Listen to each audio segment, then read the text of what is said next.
Bismillahirrahmanirrahim. Assalamualaikum warahmatullahi wabarakatuh.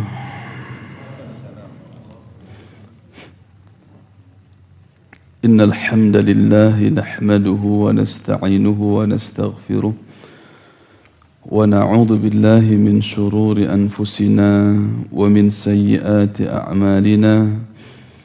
من يهده الله فلا مضل له ومن يضلل لا إله إلا الله وحده لا شريك له وأشهد أن محمدا عبده ورسوله لا نبي بعده أما بعد فإن أصدق الكلام كلام الله وخير الهدى هدى محمد صلى الله عليه وسلم وشر الأمور محدثاتها فإن كل محدثة بدعة وكل بدعة ضلالة وكل ضلالة في النار أما بعد إخوة الإسلام رحمني ورحمكم الله تعالى jamaah kaum muslimin dan muslimat, bapak-bapak, ibu-ibu, saudara-saudari, semoga Allah Subhanahu wa ta'ala melimpahkan rahmatnya untuk kita seluruhnya, rahmat yang bersambung sampai ke akhirat nantinya. Semoga Allah Subhanahu wa ta'ala menjadikan kita seluruhnya sebagai penduduk surganya. Kita bersyukur kepada Allah Subhanahu wa ta'ala atas limpahan rahmat yang telah Allah berikan untuk kita semasa kita bertempat tinggal di dunia. Semoga kita pandai di dalam bersyukur atas nikmat yang Allah berikan tersebut, agar Allah tambah nikmat Islam dan iman di dalam diri kita seluruhnya sebagai bekal yang kita bawa menuju kepada alam yang kekal abadi, yaitu di akhirat berupa surga Allah Subhanahu wa ta'ala. Jamaah yang kami muliakan dan kami cintai karena Allah Subhanahu wa ta'ala, kita pun bersalawat, semoga salawat kita disampaikan oleh Allah Subhanahu wa ta'ala untuk Nabi Muhammad sallallahu alaihi wasallam, untuk keluarga beliau, sahabat-sahabat beliau dan orang-orang yang mengikuti beliau sampai hari kiamat. Di kesempatan kita pada malam hari ini, insyaallah kita akan memulai pembahasan kitab Al-Usul Ats-Tsalatsah yang ditulis oleh Syekh Muhammad bin Abdul Wahhab rahimahullahu ta'ala. Beliau memulai tulisan yang penuh makna ini dengan Bismillahirrahmanirrahim. Bismillahirrahmanirrahim. Permulaan ini merupakan bentuk teladan terhadap kitab Allah Subhanahu wa ta'ala, di mana Al-Quranul Karim ayat-ayatnya rata-rata dimulai dengan Bismillahirrahmanirrahim kecuali pada surat At-Taubah. Dan ini pun menjadi acuan para ulama sebelum beliau, sehingga para ulama menuliskan kitab-kitab mereka, tulisan-tulisan mereka, memuat kalimat ini Bismillahirrahmanirrahim, tentu bukan tanpa tujuan, melainkan tujuan-tujuan yang agung dan tujuan yang mulia, sebagaimana disebutkan oleh para ulama. Penyebutan Bismillahirrahmanirrahim ini memiliki beberapa faedah. Al-ula, at-tabarruku bil bada'ati bismillahi subhanahu wa ta'ala. Kita mengambil berkah dengan menyebut nama Allah Subhanahu wa ta'ala.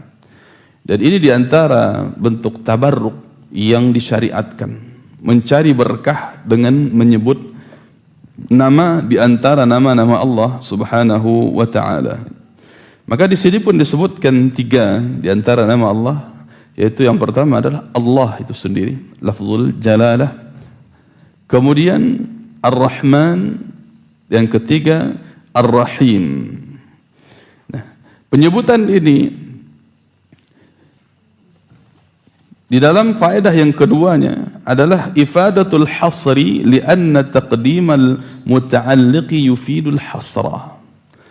Fungsinya sebagai bentuk pengkhususan, yakni hanya kepada Allah, hanya dengan menyebut nama Allah, bukan selain Allah, tapi hanya khusus bertabarruk dengan menyebut nama Allah atau nama-nama yang menunjukkan kepada nama Allah Subhanahu wa Ta'ala, seperti Ar-Rahman, Ar-Rahim.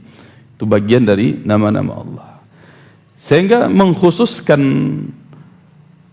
bentuk isti'anah, meminta pertolongan atau mencari berkah, yaitu kepada Allah Subhanahu wa Ta'ala. Itu faedah yang kedua. Sehingga huruf ba di situ, bismillahi, huruf ba secara masyhur di dalam penjelasan para ulama, ketika digandengkan dengan nama Allah, maknanya menjadi al-isti'anah, meminta pertolongan, meminta pertolongan. Sehingga ketika seseorang menulis ataupun pembaca, ataupun seseorang membaca, maka hendaklah dia memulai dengan bismillah atau bismillahirrahmanirrahim, agar diberikan pertolongan oleh Allah Subhanahu wa Ta'ala di dalam menulis ataupun di dalam membaca tulisan tersebut, dengan harapan diberikan keberkahan oleh Allah Subhanahu wa Ta'ala atas apa yang kita tulis dan apa yang kita baca. Karena terkadang banyak orang-orang yang mengaku membaca buku, tetapi tidak membawa manfaat apa-apa bagi dirinya. Bisa jadi di awal membaca dia tidak memulai dengan bismillah atau bismillahirrahmanirrahim. Sehingga Syekh Utsaimin rahimahullah taala, beliau di sini menukilkan sebuah hadis yang dikeluarkan oleh Imam Ahmad, hadis dari Abu Hurairah radhiyallahu taala anhu, bahwa Nabi SAW bersabda, kullu amrin dhi balin la yabda'u fihi bismillahi fahuwa abtar. Setiap perkara yang memiliki kedudukan, keistimewaan, atau sebuah amalan yang bernilai besar, namun tidak dimulai dengan bismillah, maka amalan tersebut abtar, terputus. Ini di antara faedah penyebutan kalimat bismillahirrahmanirrahim. Sehingga ikhwati fiddin rahimani wa rahimakumullah ta'ala, makna di antara penjelasan para ulama tentang makna di antara nama-nama Allah Subhanahu wa ta'ala Ar-Rahman, Ar-Rahim, bahwa Ar-Rahman itu maknanya al-muttasifu birrahmatil wasi'ah. Allah Subhanahu wa ta'ala memiliki rahmat yang luas. Rahmat Allah Subhanahu wa ta'ala ini sifatnya luas dan umum, mencakup makhluk-makhluk seluruhnya.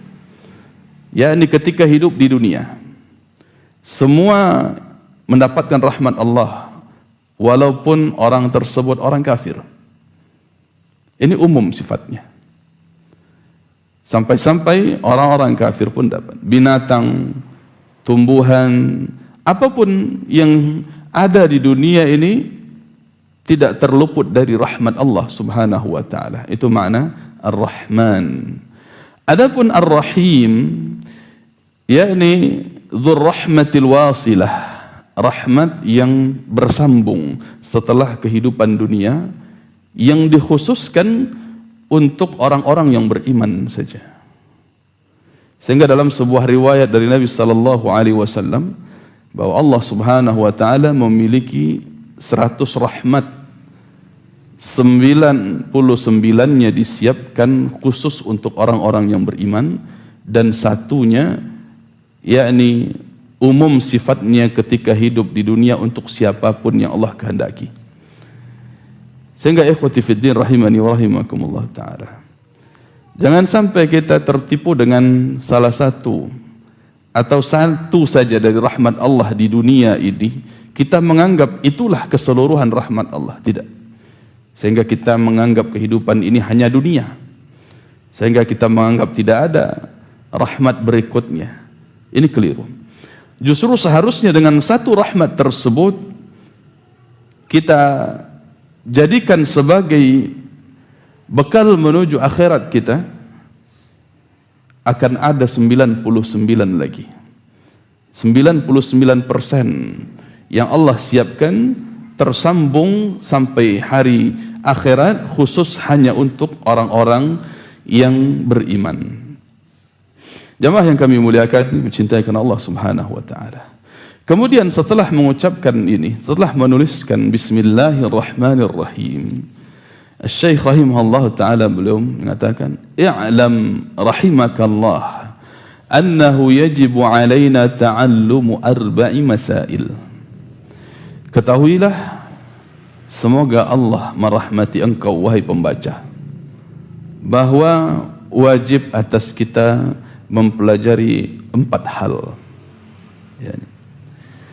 Ikhwati fiddin, jamaah yang kami muliakan, di sini perlu kita bahas. Ketika Syekh rahimahullah ta'ala beliau katakan i'lam, ketahuilah, kemudian beliau mendoakan pembaca, rahimakallah, semoga engkau dirahmati oleh Allah Subhanahu wa ta'ala. Ini sebuah adab yang sangat mulia dari seorang guru kepada murid, dari seorang penulis kepada seorang pembaca, yakni mendoakan mereka, mendoakan orang yang kita dakwahkan, sehingga ketika mendakwahkan sesuatu, datangnya hidayah kepada orang yang kita dakwahkan itu semata-mata karena Allah Subhanahu wa ta'ala, bukan karena kerja keras kita, bukan karena hebatnya kita di dalam menyampaikan. Tetapi sampainya hidayah bagi pembaca, ataupun bagi pendengar, ataupun bagi mad'u kita, orang yang kita dakwahi, semata-mata itu karena Allah Subhanahu wa ta'ala. Makanya kita memulai sebagaimana yang dicontohkan oleh beliau ini, ketika mengajak seseorang, maka doakan dia, baik secara rahasia ataupun secara terang-terangan, seperti ungkapan ini, rahimakallah atau barakallahu fiik, dan seterusnya. Ya. Sehingga rahimakallah di sini, afadha 'alaika min rahmatihi allati tahsulu biha 'ala matlubik wa tanju min mahdhurik. Semoga Allah Subhanahu wa ta'ala memanjangkan untukmu rahmatnya yang telah engkau peroleh dari apa-apa yang engkau inginkan, dan semoga engkau berhasil selamat dari hal-hal yang membahayakanmu. Masya Allah, ini sebuah doa yang maknanya luar biasa. Rahimakallah. Terkadang kita menganggap sebuah doa, ucapan, bahkan ucapan salam itu sebatas hal yang sepele, sebatas ucapan. Tidak, jemaah yang kami muliakan. Di dalam Islam, ucapan-ucapan itu memiliki nilai. Wa ma yalfidhu min qawlin illa ladaihi raqibun atid. Tidaklah terlintas ucapan dari setiap manusia, melainkan ada malaikat yang mencatatnya, yang mengawasi dan mencatatnya. Sehingga nanti akan dimunculkan kembali di hari kiamat, di akhirat, kalimat-kalimat yang pernah terlontar dari lisan kita. Apakah kalimat tersebut mengandung hal-hal yang mendatangkan pahala atau justru mendatangkan dosa, maka semuanya tidak luput dari hisab. Sehingga jangan sampai kita meremehkan apapun ucapan yang kita katakan kepada seseorang. Perbanyaklah ucapan-ucapan yang mengandung doa. Ucapan takjub kita, Masya Allah. Ucapan kita tidak menyukai sesuatu, Subhanallah, wal'iyadu billah, dan seterusnya. Ungkapan-ungkapan ini menjadi syiar agama, menunjukkan bahwa orang-orang itu mudah lisannya tergerak berzikir kepada Allah Subhanahu wa ta'ala. Kalau sekarang orang menyebut nama Allah saja di depan umum malu, Pak. Apa kata Tuhan katanya? Tidak berani menyebut Allah, tetapi beraninya menyebut Tuhan. Subhanallah. Begitu berat lisan itu menyebut nama Allah. Apalagi mendoakan orang. Rahimakallah, barakallahu fiik, jazakallahu khairan. Terlalu berat bagi lisan. Biasanya takut dibilang soalim. Takut dibilang soalim. Apa nanti kata orang? Kalau saya katakan Allah, nanti orang lah siak lo nyekini Pak. Subhanallah.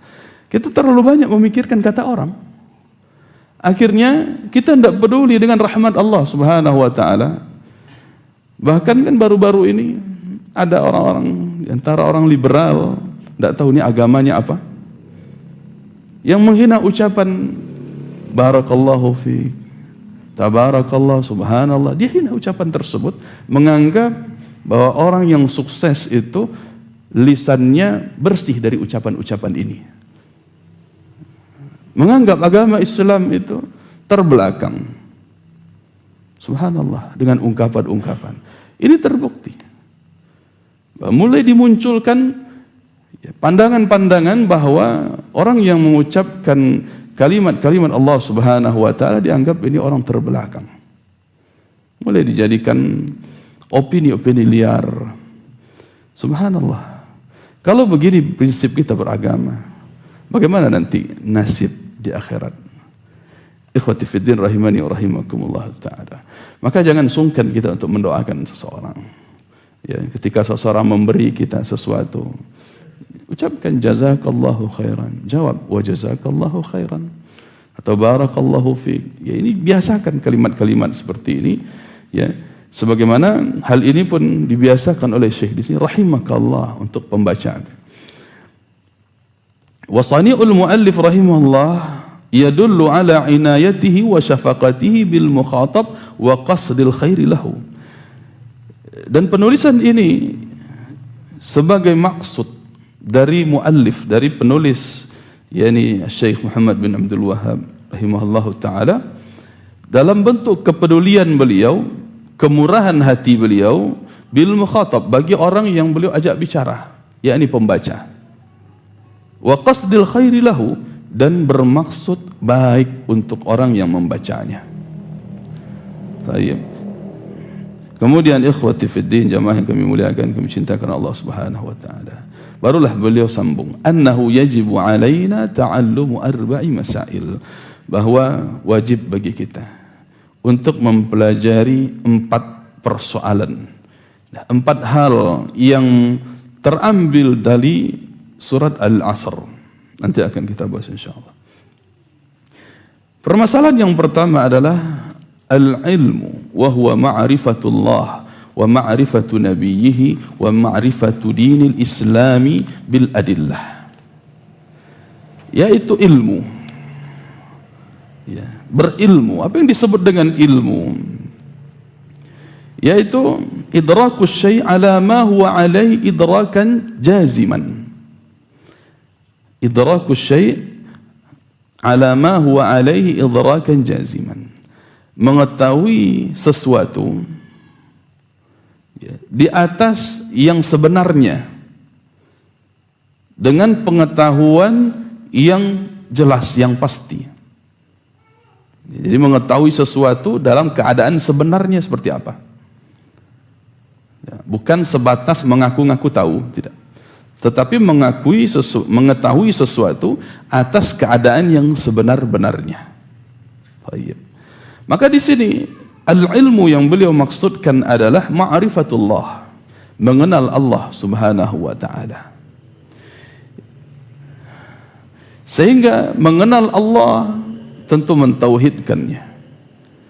Ya. Ma'rifatullah azza wa jalla bil qalbi ma'rifatan tastalzimu qabula ma syara'u wal idghana wal inqiyada lahu wa tahkima syari'atihi allati jaa'a biha rasuluhu Muhammad sallallahu alaihi wasallam. Mengenal Allah Subhanahu wa taala yang diawali dengan mengenal dari hati, yaitu mengenal Allah Subhanahu wa taala dengan menerima syariatnya, bahwa syariat yang kita amalkan adalah datang dari Allah Subhanahu wa taala. Wal id'an, dan kita pun tunduk, kita tunduk kepadanya, kepada syariat Allah Subhanahu wa taala. Wa tahkima syariatihi ala allati jaa biha Rasulullah sallallahu alaihi wasallam, dan kita amalkan sebagai ketetapan, sebagai hukum, aturan di dalam hidup kita. Ya.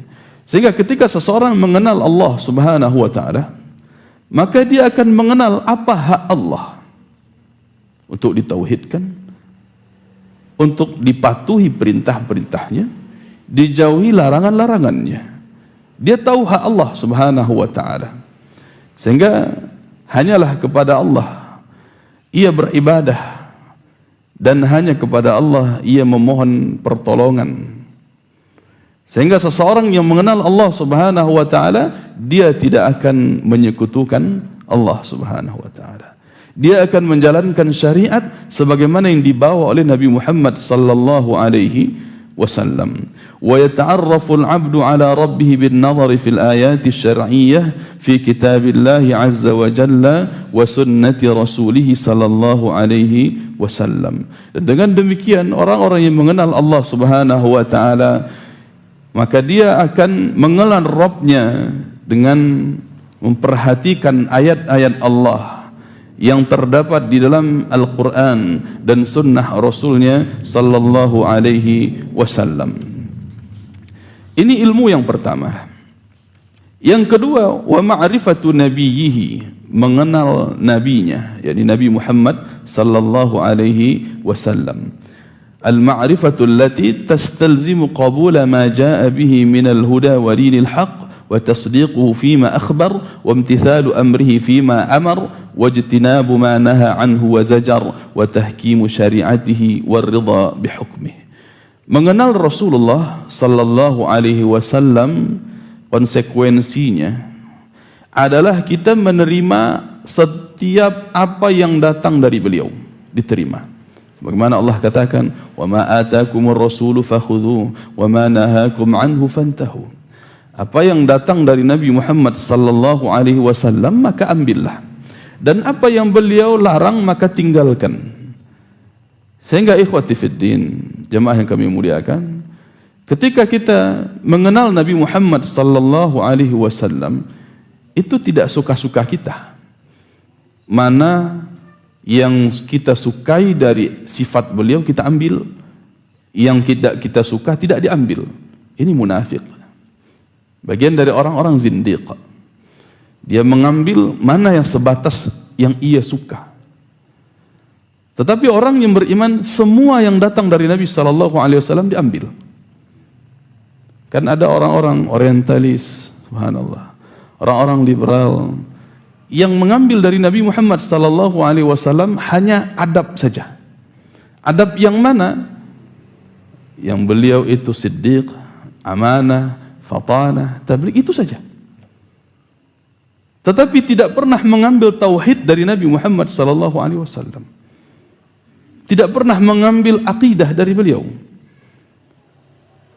Sehingga dalam urusan syirik tidak mau ikut Nabi SAW. Maunya ikut apa kata guru, walaupun kata gurunya bertentangan dengan Nabi Muhammad SAW. Begitu pula di dalam ibadah, bagaimana tata cara ibadah, tidak mau mengambil dari Nabi SAW. Justru mengambil dari guru yang dia sukai, yang membenarkan semua yang diamalkan muridnya. Tidak berani menyelisihi guru, tapi berani menyelisihi Nabi Muhammad sallallahu alaihi wasallam. Ini perilaku-perilaku di antara orang-orang zindiq, orang-orang munafik. Dia mengambil sebagian dan mengingkari sebagian yang lainnya. Sehingga banyak kita jumpai ketika Nabi sallallahu alaihi wasallam mengharamkan perbuatan-perbuatan syirik seperti jimat-jimat penglaris, seperti kedukun, mendatangi dukun, bertanya ke dukun, tukang sihir, tukang ramal, ya, menggantungkan ya, jimat atau mantra-mantra, ya, menyembelih sesuatu bukan untuk Allah Subhanahu wa taala, dilarang keras oleh Nabi sallallahu alaihi wasallam, tetapi justru diambil oleh orang-orang zindiq ini. Ya. Ketika Nabi sallallahu alaihi wasallam mengharamkan musik, kalau itu saya tidak percaya, katanya. Ya. Nabi sallallahu alaihi wasallam katakan, la yakunanna aqwamun min ummati yastahilluna al-hirra wal harira wal khamra wal ma'azif. Akan ada nanti suatu zaman di mana manusia ada yang menghalalkan dari umatku, menghalalkan apa? Zina, sutra, minum-minuman keras, dan alat-alat musik. Kalau zina, sutra bagi laki-laki, minuman keras, ini biasanya setuju orang. Tapi giliran alat musik, kalau ini saya tidak setuju. Subhanallah. Ini datang dari Nabi sallallahu alaihi wasallam, kenapa tidak diterima? Datang dari Nabi sallallahu alaihi wasallam. Kenapa dianggap itu tidak bisa diterima? Padahal hadisnya sahih riwayat Imam Bukhari. Tidak ada yang meragukan kesahihan hadis di sini. Jemaah yang kami cintai dan kemuliakan Allah Subhanahu wa taala. Ini menunjukkan berislamnya kita mengikuti Nabi Muhammad sallallahu alaihi wasallam hanya sebatas hawa nafsu. Nan katuju diambil, nandak katuju biasalah ditinggalkan. Subhanallah. Masih berdasarkan hawa nafsu, keinginan kita. Banyak hal-hal yang diharamkan Nabi sallallahu alaihi wasallam, kita justru mencari pembelaan, mencari yang lain, guru yang lain, walaupun dia bertentangan dengan Nabi sallallahu alaihi wasallam. Ini ya, belum mengenal namanya, belum mengenal Nabi Muhammad sallallahu alaihi wasallam. Begitu pula wa tasdiquhu fima akhbar. Kalau seseorang mengenal Nabi sallallahu alaihi wasallam, maka dia akan membenarkan setiap apa yang dikabarkan oleh Nabi sallallahu alaihi wasallam. Apa berita yang datang dari Nabi sallallahu alaihi wasallam akan dia benarkan tanpa keraguan sedikit pun. Ya, contohnya Nabi mengabarkan tentang lalat. Idza waqa'a, apabila masuk lalat ke dalam minuman kalian, ya, maka masukkan seluruhnya, kemudian buang lalatnya. Airnya bisa dikonsumsi. Taib. Kemudian Nabi katakan bahwa di salah satu sayapnya ada penyakit, di salah satu yang lainnya ada obat. Nah, ini terkadang bagi orang-orang yang liberal tidak percaya. Tidak percaya. Tapi kita bagi orang yang beriman, selama hadis itu sahih dari Nabi SAW, kita amalkan itu. Kita terima dan kita benarkan tanpa ragu sedikit pun bahwa pada sayap lalat itu salah satunya, tidak Nabi sebutkan apa yang kiri atau yang kanan, tidak. Tapi salah satunya bisa pada kiri, bisa pada kanan.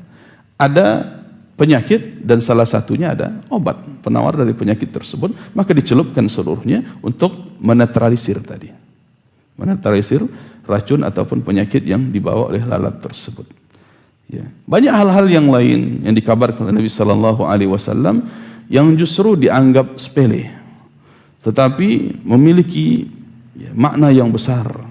Seperti kabar-kabar Nabi sallallahu alaihi wasallam tentang akan terjadi pada umat begini dan begitu di akhir zaman nanti, ya. Sehingga terjadi fitnah, maka apa solusinya? Terjadi huru-hara, apa solusinya? Ini harus kita benarkan seluruhnya. Begitu pula wamtithalu amrihi fima amar. Kita wajib menunaikan apa yang beliau perintahkan. Wajtinabu ma naha anhu wa zajar, dan wajib kita jauhkan apa yang beliau larang. Wa tahkimu syari'atih, Dan kita menjadikan syariat yang beliau bawa sebagai hukum, sebagai aturan dalam hidup kita. Waridha bihukmih, dan kita harus ridha dengan apa yang telah beliau atur dalam kehidupan kita. Ini ma'rifatun Nabi, mengenal Nabinya sallallahu alaihi wasallam. Kemudian ilmu yang ketiga adalah ma'rifatu dinil Islam, mengenal agama Islam bil adillah, dengan dalilnya. Mengenal agama Islam, yakni syariat Allah subhanahu wa ta'ala, aturan Allah subhanahu wa ta'ala. Dan Islam ini memiliki dua makna, bisa makna umum dan makna khusus. Islam secara makna umum adalah at-ta'abbudu lillahi bima syara'a mundu an arsalallahu ar-rusula ila an taquma as-sa'ah. Yakni agama yang dianut oleh seluruh rasul, oleh seluruh nabi dan rasul. Ya, agama mereka seluruhnya Islam, mulai dari Nabi Adam. Beliau mengatakan wa ana awwalul muslimin, atau wa ana minal muslimin, dan seterusnya. Ini menunjukkan bahwa Nabi Adam pun beragama Islam. Begitu pula Nabi Ibrahim, Rabbana waj'alna muslimaini laka wa min dzurriyyatina ummatan muslimatan lak. Wahai Rabb kami, jadikan kami, yakni Ibrahim dan anak beliau, beliau katakan, jadikan kami berdua muslimain, dua orang muslim, wa min dzurriyyatina ummatan muslimatan lak, dan jadikan anak-anak keturunan kami sebagai umat muslim. Yani al-Islam bimakna al-istislam. Secara maknanya Islam itu adalah menyerahkan diri kepada Allah subhanahu wa ta'ala untuk patuh dan tunduk dengan aturan Allah. Itu Islam. Nah, sehingga para nabi dan rasul, mereka lah orang-orang yang patuh dan tunduk kepada Allah subhanahu wa ta'ala pada derajat-derajat tertingginya. Ya, ini makna Islam. Sehingga tidaklah dikatakan seseorang itu muslim kecuali dia harus patuh, tunduk dengan aturan Allah subhanahu wa ta'ala. Bukan memilih mana yang dia suka, tidak. Tetapi harusnya dia mengikuti apa yang Allah katakan. La yasihhu qadamul Islam illa ala wajhil istislam, kata para ulama. Ya, seperti Al-Imam Al-Tahawi, ya, dan yang mensyarah kitab beliau tersebut, tidak sah keislaman seseorang sampai dia menundukkan diri untuk siap diatur oleh Allah subhanahu wa ta'ala, sampai dia mau menerima seluruh aturan Allah tanpa pilah-pilih. Selama Allah yang katakan di dalam Al-Quran ataupun melalui lisan nabinya Nabi Muhammad sallallahu alaihi wasallam, maka prinsipnya ketika dia Islam adalah sami'na wa ata'na, kami dengar dan kami taat. Itulah Islam. Itulah Islam, baik secara umum ataupun secara khususnya. Namun di sini Islam yang dimaksud oleh beliau adalah wal Islamu bil ma'nal khas ba'da ba'atsati atau bi'atsatin Nabi sallallahu alaihi wasallam. Islam yang ada pada hari ini secara khususnya adalah Islam yang dibawa oleh Nabi Muhammad sallallahu alaihi wasallam. Yani setelah beliau diutus oleh Allah Subhanahu wa taala, yakhtassu bima bu'itha bihi Muhammad sallallahu alaihi wasallam, lianna ma bu'itha bihi Nabi sallallahu alaihi wasallam nasakha jami'al adyan as-sabiqah. Karena syariat yang dibawa oleh Nabi Muhammad sallallahu alaihi wasallam itu sudah mencukupi syariat sebelumnya dan telah menghapus syariat-syariat sebelumnya. Sehingga syariat Islam yang dibawa oleh Nabi Muhammad sallallahu alaihi wasallam lah yang bisa dipakai hari ini. Ya. Jangan sampai seseorang memaknai Islam ini hanya sebatas seluruh agama yang dibawa oleh Nabi dan Rasul. Kalau begitu saya memilih Islam yang dibawa oleh Nabi Ibrahim. Mau cari kemana? Sedangkan dia telah terhapus. Islam yang dibawa oleh Nabi Musa. Mau cari kemana Taurat yang asli? Sedangkan sudah dirubah-rubah. Yuharrifunal kalima an mawadih. Orang-orang di zaman mereka itu telah merubah makna atau telah merubah kalam Allah Taurat dari tempatnya, dari posisi yang sebenarnya, dari lafaz yang sebenarnya sudah dirubah, sehingga tidak ada alasan, tidak ada kesempatan kita mencari lagi agama Islam yang dibawa kecuali hanyalah yang dibawa oleh Nabi Muhammad sallallahu alaihi wasallam. Sehingga ketika Umar bin Khattab radhiyallahu taala anhu, beliau dengan penasarannya ya, mendapati lembaran-lembaran Taurat. Ya, kemudian beliau ingin bertanya, membawanya kepada Nabi Muhammad sallallahu alaihi wasallam. Seketika Nabi langsung mengingkarinya dan mengatakan, laqad ji'tukum baydha'u naqiyah.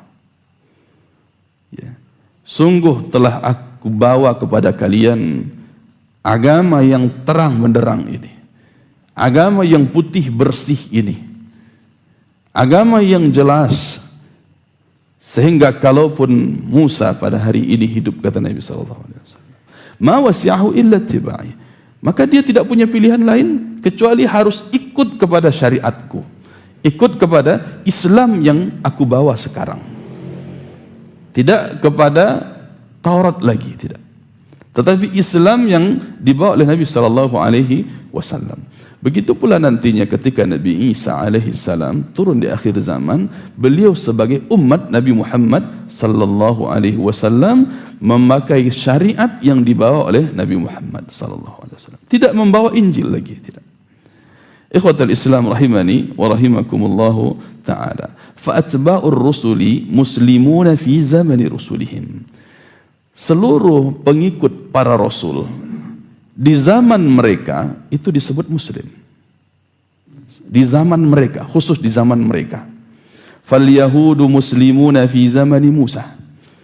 Di zaman Nabi Musa, ketika Nabi Musa masih ada, syariat masih terjaga ketika kehadiran beliau, maka sebutan orang Yahudi itu sebenarnya mereka muslim ketika itu. Ya, mereka muslim ketika itu. Tapi setelahnya tidak lagi. Ya. Jadi kalau ada Yahudi di zaman sekarang, seharusnya dia ikut Nabi Muhammad SAW, dia tinggalkan Yahudinya, masuk Islam, barulah dia dikatakan Muslim. Tapi kalau dia bertahan di atas agama Yahudinya, maka kafir. Baik. Jadi yang dikatakan Yahudi yang berislam itu adalah ketika mereka mengikuti Nabi Musa dahulu di zaman Nabi Musa. Wan Nasara muslimuna fi zaman Isa. Begitu pula orang-orang Nasrani di zaman Nabi Isa alaihi salam, mereka pun disebut muslim. Ya. Orang-orang Nasrani khusus di zaman Nabi Isa, maka mereka pun muslim. Wa amma hina bu'itha an-nabiy Muhammad sallallahu alaihi wasallam fakafaru bihi falaisu bimuslimin. Adapun setelah diutusnya Nabi Muhammad sallallahu alaihi wasallam, orang-orang tadi Nasrani, Yahudi dan seterusnya, kalau mereka mengingkari Nabi Muhammad sallallahu alaihi wasallam, maka mereka adalah orang-orang kafir. Mereka bukan orang-orang muslim. Ini yang dimaksud dengan Islam secara umum dan Islam secara khusus. Sehingga Allah Subhanahu wa taala katakan dalam surat Ali Imran ayat 19, "Innad dina 'indallahil Islam." Agama satu-satunya, agama yang sebenarnya, yang diridhai di sisi Allah Subhanahu wa taala hanyalah al-Islam, hanyalah Islam. ومن يبتغي غير الإسلام دينا فلن يقبل منه وهو في الآخرة من الخاسرين. Dalam surat Ali Imran ayat yang ke-85. Dan siapapun yang mencari aturan agama selain Islam, maka tidak akan diterima darinya, sehingga di akhirat nanti dia bagian dari orang-orang yang merugi. Jadi kalau ada aturan lain selain aturan Islam yang dia cari, kalau ada syariat lain selain syariat Islam yang dia amalkan, maka itu tidak diterima oleh Allah Subhanahu wa ta'ala. Baik itu, katakan sekarang orang menjunjung tinggi aturan adat, menjunjung tinggi aturan adat, padahal bertentangan dengan Islam, falan yuqbala min, tidak akan diterima darinya. Justru di akhirat nanti minal khasirin, bagian dari orang-orang yang merugi. Apalagi aturan-aturan yang lain yang bertentangan dengan aturan Allah Subhanahu wa taala. Siapapun yang menetapkan, dari kalangan manusia ataupun dari kalangan jin, siapapun yang menetapkan aturan bertentangan dengan aturan Allah Subhanahu wa taala sebagai agama, maka tidak diterima darinya. Justru di akhirat dia termasuk orang-orang yang merugi. Kemudian jemaah yang kami muliakan, di sini pula menjadi catatan penting ketika disebutkan di sini wa ma'rifatu dinil islami bil adillah, mengenal agama Islam itu bil adillah, dengan dalil-dalilnya. Ya. Karena banyak orang yang mengaku saya kenal agama Islam, tetapi tidak berdasarkan dalil, hanya berdasarkan pendapat masing-masing. Subhanallah. Lalu dia nisbatkan ini kepada Islam karena ini baik menurut dia. Ya. Ini tidak diterima. Ya. Karena mengenal agama Islam itu mesti dengan bil adillah, dengan dalil. Wal adillatu ala ma'rifati dzalika sam'iyyah wa aqliyah. Baik dalil-dalil tersebut sifatnya adalah sam'iyyah yang kita dengar, ataupun dalil-dalil tersebut aqliyah yang tidak bertentangan dengan sam'iyah, yakni yang bisa ditadabburi, dipikirkan oleh seseorang, dan itu pun tidak bertentangan dengan apa yang dia dengar berupa kalamullah Al-Quranul Karim ataupun hadis-hadis Nabi Muhammad sallallahu alaihi wasallam. Sehingga jemaah yang kami cintai dan kami muliakan, aturan-aturan di dalam agama Islam ini mesti berdasarkan dalil-dalil yang sahih, yang semuanya tidak ada bertentangan satu sama lainnya, tidak ada. Sehingga kalau seseorang mengatakan ini halal, ini haram, maka perlu dia mendatangkan dalil. Ya. Kalau seseorang menyatakan ini bagian dari agama, maka perlu dia mendatangkan dalil. Mana dalilnya? Maka ini sebuah konsekuensi di dalam menyampaikan sesuatu. Kalau dia katakan bagian dari agama, qul hatu burhanakum in kuntum sadiqin, datangkan dalil kalian apabila kalian termasuk orang-orang yang benar, orang-orang yang jujur. Sehingga ikhwati fiddin, jemaah yang kami cintai dan kami muliakan karena Allah Subhanahu wa taala, akhirnya banyak orang-orang yang membuat asumsi pribadi dalam agama ini. Ya. Ketika dia tidak memiliki dalil, tidak memiliki landasan yang jelas, terpecah belahlah umat dengan sebab itu. Dia katakan ini bagian dari agama. Cara zikir begini. Ya, ada yang kadang bertapa, yang masuk ke suatu masjid di daerah terpencil, dia bersendirian di dalam bertapa sampai masuk ke dalam alam-alam gaib, alam ruh dan sebagainya. Ya, ditanyakan mana dalil, dia katakan cinta Allah tidak butuh dalil. Subhanallah. Ini bahaya. Bagaimana mungkin seseorang cinta kepada Allah sementara tidak ada dalilnya? Cara yang dia lakukan tidak berdasarkan petunjuk dari Allah. Bagaimana mungkin ia cinta kepada Allah? Ya. Sehingga dia bikin cara beribadah sendiri. Ada yang kadang orang tidak sholat, dia katakan sholawat lebih wajib daripada sholat, cukuplah saya bersolawat. Sehingga tidak bisa dia datangkan dalil sama sekali, kecuali hasil dari pendapat pribadinya. Subhanallah. Padahal Nabi Muhammad SAW manusia yang paling mulia, beliau sholat. Ya, beliau sholat. Ini orang hanya karena bilang innallaha wa malaikatahu yusalluna 'alan nabi. Lihat, Allah saja bersolawat kepada Nabi, dan inilah satu-satunya perbuatan Allah, katanya, yang Allah wajibkan atas dirinya. Berarti ini lebih wajib daripada salat. Allah bersolawat tapi Allah tidak pernah salat, katanya. Berarti salawat itu lebih wajib daripada salat. Kan luar biasa. Hanya pendapat pribadinya, dan tidak pernah Nabi Muhammad SAW memahami demikian. Kalau Nabi SAW memahami demikian, seperti orang ini memahami, Allah bersolawat tapi Allah tidak solat, berarti salat lebih wajib daripada salat, maka pastilah Nabi Muhammad SAW mencukupkan dengan salawat-salawat saja. Tapi buktinya Nabi Muhammad SAW beliau tetap salat sampai akhir hayat beliau. Baik, adzan dulu.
wa rahimahumullahu ta'ala.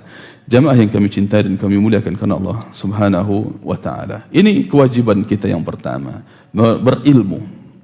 Ya. Agama ini tidak asal-asalan. Barulah yang kedua, atsaniyatu al-amalu bihi, mengamalkan Islam itu sendiri. Mengamalkan apa yang telah kita ketahui dari hak Allah, hak Rasulullah, mengamalkan Islam. Jadi karena ilmu itu tidak sebatas kita ketahui saja. Fala faidata fi ilmin ghairi muqtarinin bi'amal. Tidak ada faedahnya ilmu kalau hanya sebatas pengetahuan tapi tidak diamalkan. Dia tidak membuahkan hasil apapun. Justru ketika dia diamalkan, di saat itulah kita beribadah kepada Allah Subhanahu wa taala. Fa idza ta'allama wajaba alaihi an ya'mal. Kalau seseorang sudah mengetahui, dia berilmu, maka wajib baginya untuk mengamalkan. Wa illa kana fihi syabahun bil yahud. Tetapi kalau sebatas tahu saja, tidak dia amalkan, maka ia mirip seperti orang-orang Yahudi. Li'anna al-yahuda 'indahum ilmun wala amal. Karena orang-orang Yahudi itu mereka tahu tetapi tidak mengamalkan. Sebagaimana Allah katakan, ya'rifunahu kama ya'rifuna abna'ahum. Mereka tuh tahu dengan Nabi Muhammad, kenal mereka dengan Nabi Muhammad. Saking kenalnya mereka dengan Nabi Muhammad sallallahu alaihi wasallam, itu seperti mereka kenal dengan anak kandung mereka sendiri. Saking kenalnya dengan Nabi Muhammad, seperti mereka kenal dengan anak kandung mereka sendiri. Orang kalau kenal dengan anak kandung sendiri, jemaah kami muliakan, itu seluk-beluk anak itu tahu, riwayat dari kecil sampai dewasa itu tahu dia. Orang tua pasti tahu. Nah, orang Yahudi begitu mengenal Nabi Muhammad sallallahu alaihi wasallam, tapi mengingkari beliau, tidak mengamalkan apa yang dibawa oleh Nabi Muhammad sallallahu alaihi wasallam. Ini terjadi juga. Orang yang mengaku kenal dengan hadis Nabi sallallahu alaihi wasallam, puluhan tahun dia belajar hadis. Dia tahu hadis-hadis Nabi sallallahu alaihi wasallam yang sahihnya. Dia tahu membedakan mana yang sahih dan mana yang maudhu, mana yang dhaif, dia tahu. Tetapi tidak dia amalkan. Ini seperti orang-orang Yahudi. Hadis Nabi SAW di hadapannya, dia belajar berpuluhan tahun belajar, tapi tidak diamalkan. Justru yang diamalkan ilmu dari orang gila, yang dianggap wali, ya kan? Ini suatu musibah. Dia tinggalkan kebenaran, justru Allah Subhanahu wa taala timpakan musibah kepadanya berupa kebatilan-kebatilan yang dianut setiap harinya. Ini terjadi dengan sebab tadi, karena tidak mau mengamalkan kebenaran. Jadi apa manfaat orang-orang belajar seperti ini? Hanya untuk mencari pembenaran, bukan mencari kebenaran. Dia belajar untuk menemukan bagaimana supaya amalan harian saya selama ini sah, boleh, itu saja. Bagaimana supaya zina itu boleh? Bagaimana supaya musik itu halal? Bagaimana supaya riba itu halal? Bagaimana supaya yang wajib tidak jadi wajib? Bagaimana supaya sholat itu tidak wajib? Bagaimana zakat itu supaya tidak wajib? Hanya untuk membenarkan kebiasaannya dia saja. Dia pelajari Islam hanya sebatas wawasan dan ilmu pengetahuan saja, tapi tidak dia amalkan. Maka musibah-musibah akan menimpanya. Subhanallah, jemaah yang dimuliakan. Mustahil rasanya seseorang tidak tahu itu. Mustahil dia tidak pernah dapatkan. Contohnya adab. Mustahil rasanya dia tidak pernah dapatkan bahwa Nabi SAW menyuruh makan dan minum dengan tangan kanan. Anak kecil saya tahu itu, ya. Dan Nabi mencela orang yang makan dan minum dengan tangan kiri, disamakan perbuatannya dengan setan. Anak kecil pun tahu itu. Cuma mustahil rasanya orang yang puluhan tahun berada dalam lingkungan pesantren, yang katanya pimpinan atau mudir pesantren, tapi kita saksikan minum dan makannya dengan tangan kiri. Subhanallah. Mustahil rasanya dia tidak tahu itu. Tetapi biasanya hal demikian terjadi karena dia tidak mengamalkan apa yang dia ketahui. Ilmu hanya sebatas koleksi, hanya sebatas simpanan. Itu contoh. Banyak contoh-contoh yang lain. Mustahil rasanya dia tidak tahu. Tetapi justru selama ini yang dia cari tahu hanya sebatas wawasan dan ilmu pengetahuan tanpa dia amalkan. Maka orang-orang seperti ini bagian dari orang-orang yang memiliki sifat-sifat sebagaimana sifat-sifatnya orang-orang Yahudi. Jamaah yang kami cintai dan kemuliakan Allah Subhanahu wa taala. Banyak lagi contoh-contoh yang lain yang kita harus hati-hati. Jangan sampai ilmu sekecil apapun menurut kita, kita tahu itu halal, kita tahu itu haram, kita tahu itu terlarang dari Allah Subhanahu wa taala, lalu kita langgar. Justru bahayanya seperti tadi. Kita tinggalkan kebenaran, justru musibah yang datang berikutnya.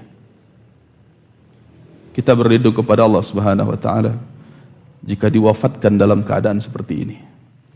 Tadinya kita kenal kebenaran, hanya karena meremehkan, hanya karena coba-coba, hanya karena menganggap alah ini kan cuma masalah adab, hanya ini kan masalah dosa kecil, diremehkan.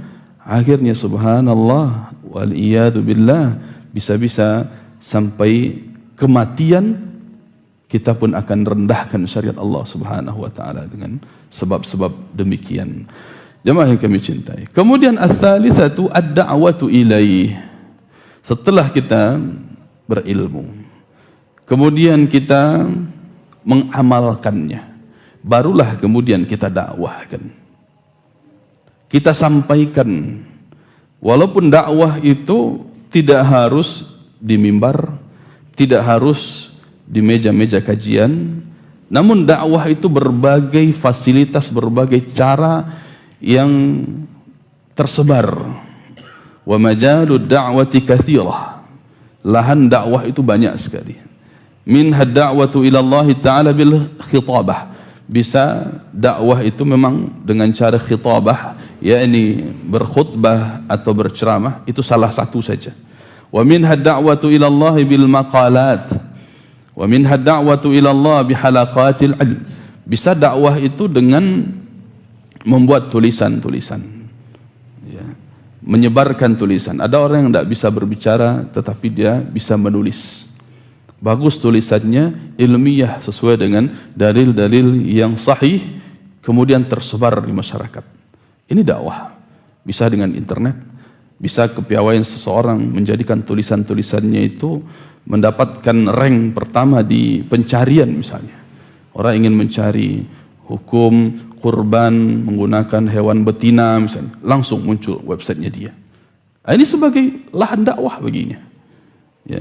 Atau apapun itu yang dia cari tentang perkara agama, langsung muncul tulisannya dia. Ini sebagai lahan amal, dan ini bagian dari dakwah. Walaupun orang tersebut belum tentu bisa berbicara, belum bisa berceramah, namun kesempatannya berdakwah tetap ada.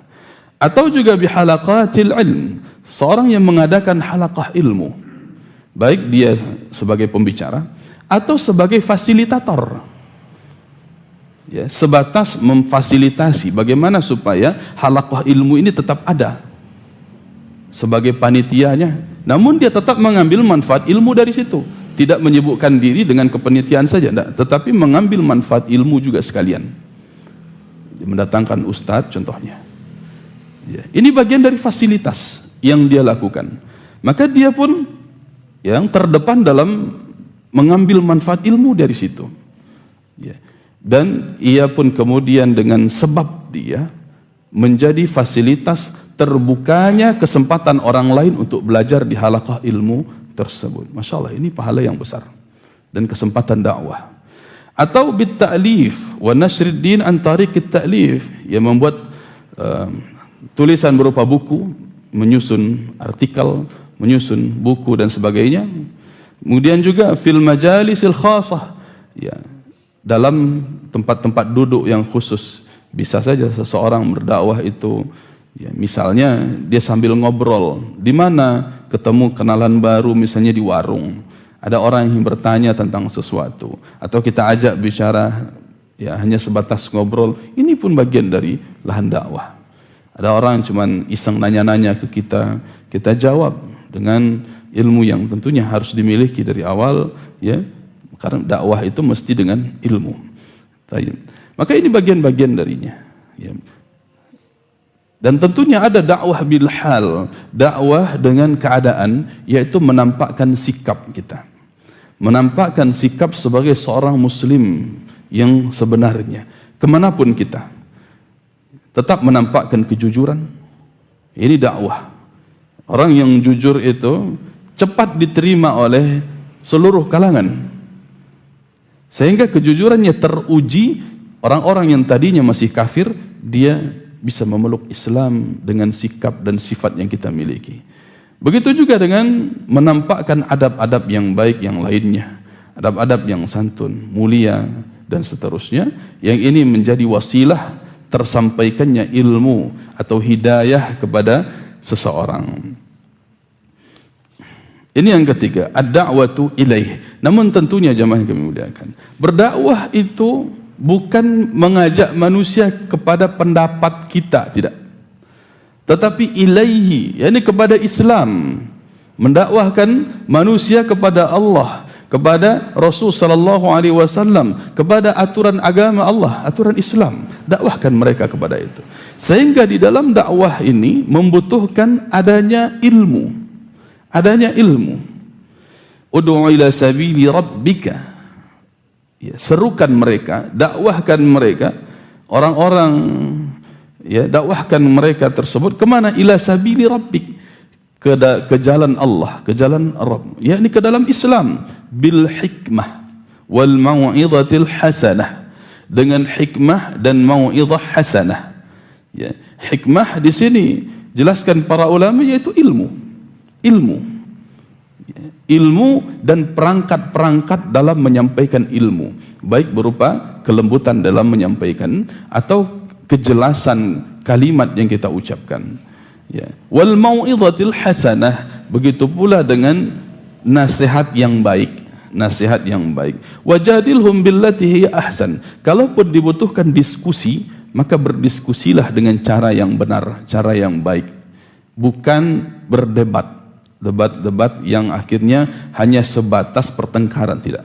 Tetapi berdiskusi dengan menyampaikan hujjah, ini kalamullah, ini kata Rasul sallallahu alaihi wasallam, ini pemahaman para sahabat tentangnya, tabi'in, tabi'ut tabi'in. Kalau dia terima, alhamdulillah. Kalau tidak, sudah, tinggalkan saja.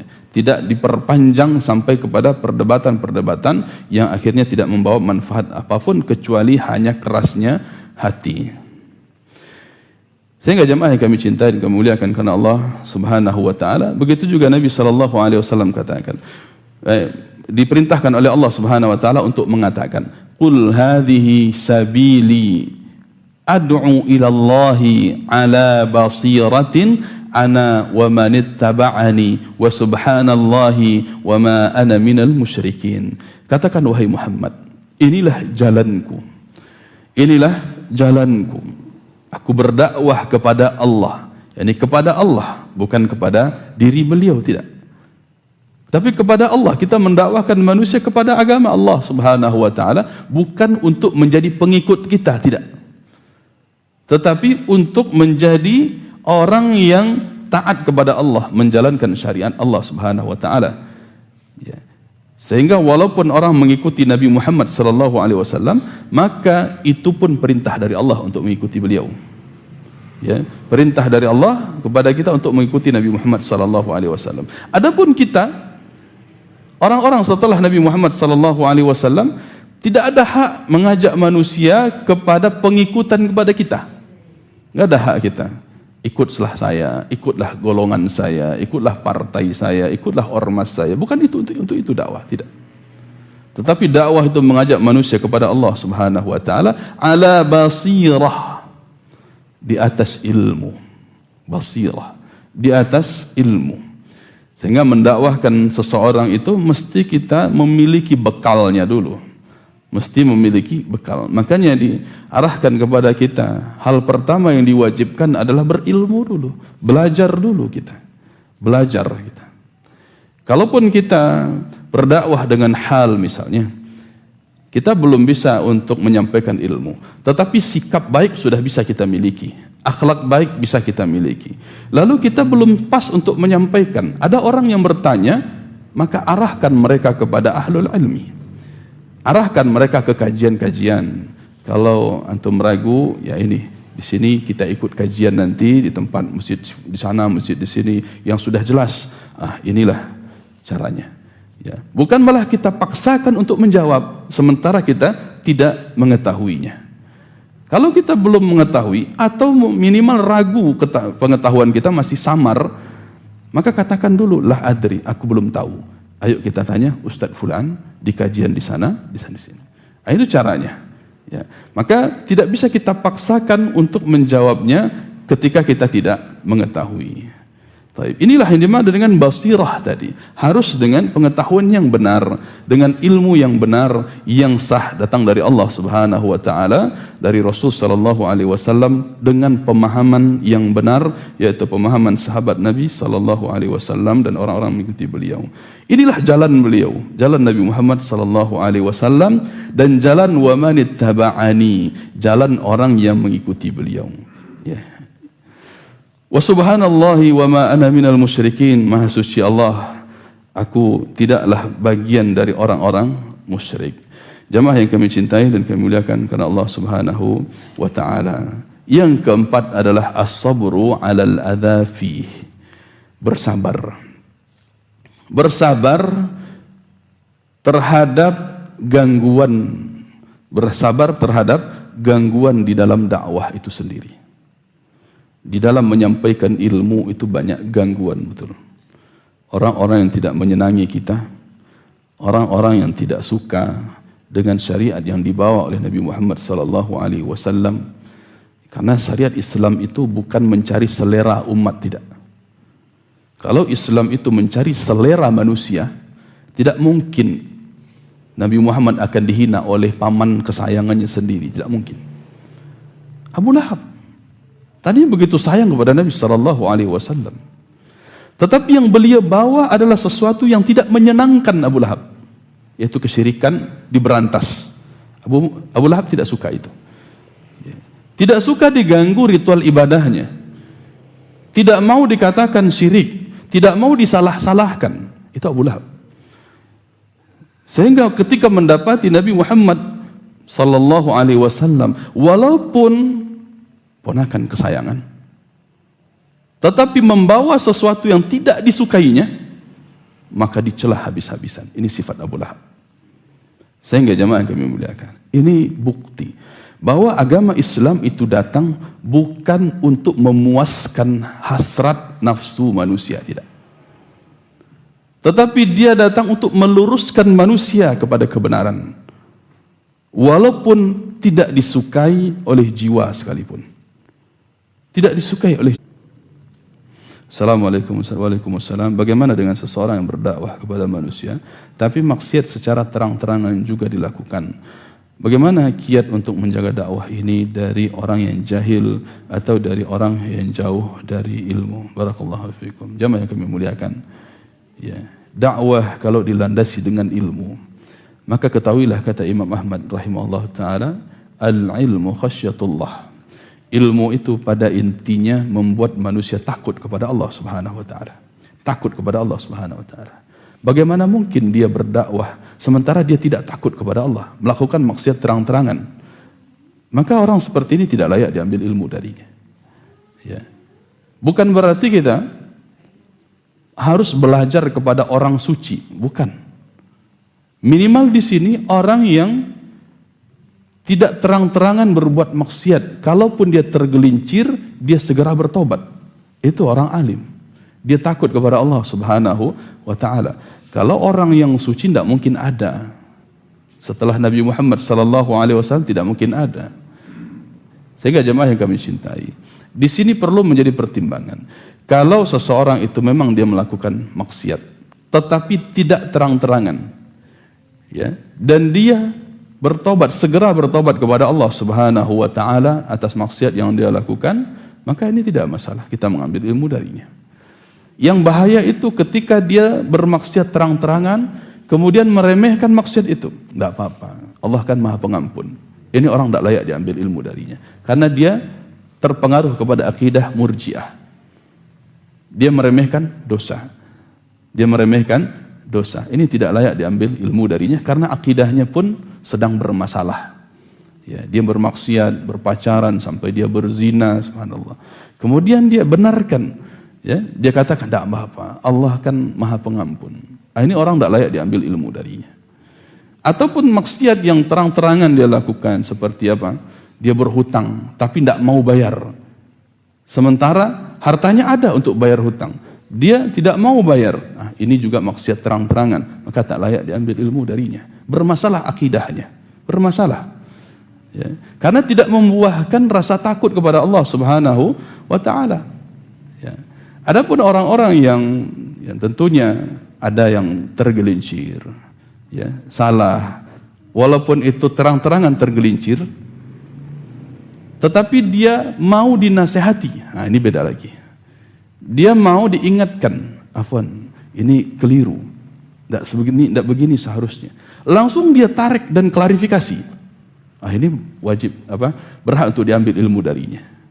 Dia mengakui itu kesalahan dan dia mengklarifikasinya, mengumumkan kalaupun kesalahan itu di depan umum, dia berani menyampaikan bahwa dia telah melakukan kesalahan pun di depan umum, klarifikasi pun di depan umum. Ini biasa. Jadi jamaah yang kami cintai dan kami muliakan karena Allah Subhanahu wa taala, dalam hal ini menerima orang yang berdakwah kepada kita ataupun mengambil ilmu dari seseorang mesti ada pandangan secara umum, yaitu bedakan antara orang yang biasa di atas kebenaran lalu tiba-tiba sesekali tergelincir, maka orang ini layak diambil ilmunya. Tetapi orang yang terbiasa di atas kesesatan, namun tiba-tiba sesekali dia benar, maka itu pun tidak layak diambil ilmu darinya, walaupun sesekali benar. Ini bedanya. Bedakan antara orang atas akidah ahlu sunnah wal jamaah, di atas manhaj yang benar, namun sesekali salah, itu biasa, manusiawi. Beda dengan orang yang setiap kali dia lakukan dosa, justru dia cari pembenaran. Dia tidak mau diingatkan, keras kepala. Walaupun kadang-kadang ada benarnya, maka ini pun tidak berhak untuk diambil ilmu darinya. Maka hal ini mesti kita waspada di dalam menyikapinya. Wallahu a'lam. Jadi bagaimana kiat kita untuk menjaga dakwah ini dari orang jahil atau dari orang yang jauh dari ilmu? Barakallahu fikum. Sebuah ungkapan dari para ulama, kenalilah kebenaran, ya'rif al-haqqa ta'rif ahlahu. Ketahuilah kebenaran, maka engkau akan tahu siapa orang-orang di atas kebenaran itu. Dan kenalilah juga kebatilan, engkau akan tahu siapa orang-orang di atas kebatilan tersebut. Maka kiat kita di dalam menjaga ilmu, menjaga dakwah ini dari orang yang jahil adalah mengenali kebenaran itu terlebih dahulu. Mengenali kebenaran itu terlebih dahulu. Jangan sampai kita sibuk memikirkan orang. Kita baru hijrah, baru mau belajar, kemudian langsung mencari-cari tentang keadaan orang-orang ini, orang itu, orang ini, dan bukan itu tugas kita. Tapi kenali kebenaran, itu tugas kita. Mempelajari kebenaran Al-Quran dan Sunnah dan pemahaman para salaf, para ulama, kalangan sahabat, tabi'in dan tabi'ut tabi'in, dan orang-orang mengikuti mereka.